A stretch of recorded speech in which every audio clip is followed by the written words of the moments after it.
दोस्तों राधे राधे। मैं आप लोगों को अपने चैनल LDS क्लासेस पर स्वागत करती हूँ। सो दोस्तों आज मैं आप लोगों को संसद पार्लियामेंट के बारे में बताऊंगी। संसद ब्रिटेन के संविधान से लिया गया, अर्थात जो संसद है हमारे देश में उसे ब्रिटेन के संविधान से लिया गया है। संसद के 3 अंग होते हैं।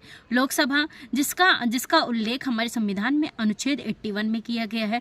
दूसरा है राज्यसभा जिसका उल्लेख हमारे अनुच्छेद 80 में किया गया है। और तीसरा है राष्ट्रपति जिसका उल्लेख हमारे संविधान में 51 में किया गया है। लोकसभा को हाउस ऑफ पीपल कहते हैं, अर्थात लोकसभा जो है वह जनता का सदन है। और राज्यसभा को हम काउंसिल ऑफ स्टेट कहते हैं और राष्ट्रपति को प्राइम मिनिस्टर कहते हैं। जब संसद पार्लियामेंट इसका उल्लेख संविधान के 79 अनुच्छेद में है। संसद के 3 अंग होते हैं, लोकसभा, राज्यसभा, राष्ट्रपति। मतलब कि इसमें लोकसभा होता है, राज्यसभा और राष्ट्रपति।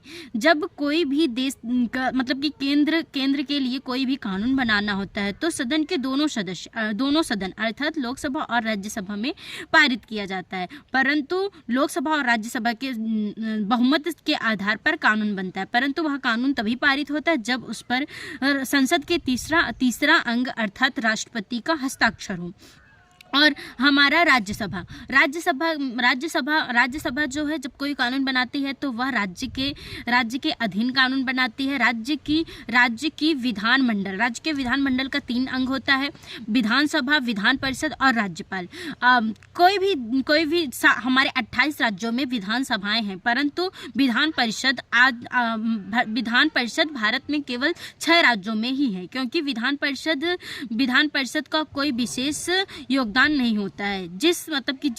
जिसका भी जैसे कि कोई राज्य है जो बनाना चाहता है मतलब कि विधान परिषद वह संसद में अपना मतलब कि अपना पक्ष रखे और तब लोकसभा और राज्यसभा से बहुमत के आधार पर उस देश में विधान परिषद बनाया जाता है। सो दोस्तों आज मतलब कि हमारे देश में 6 राज्यों में है विधान परिषद है और विधानसभा प्रत्येक राज्य में होती है।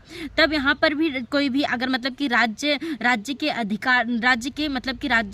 के अधीनस्थ कोई कानून बनाना है तो उसमें विधानसभा, विधान परिषद, राज्यपाल तीनों का हस्ताक्षर होना अति आवश्यक है। राज्य की विधानमंडल राज्य के लिए कानून बनाती है, अर्थात राज्य की जो विधानमंडल है वह राज्य के लिए कानून बनाती है और संसद केंद्र के लिए कानून बनाती है और जो हमारी संसद है वह केंद्र स्तर पर कानून बनाती है। सो दोस्तों कल मैं आप लोगों को लोकसभा के बारे में बताऊंगी, आर्टिकल 81। सो दोस्तों धन्यवाद। कैसी लगी वीडियो कमेंट सेक्शन में जरूर बताएं।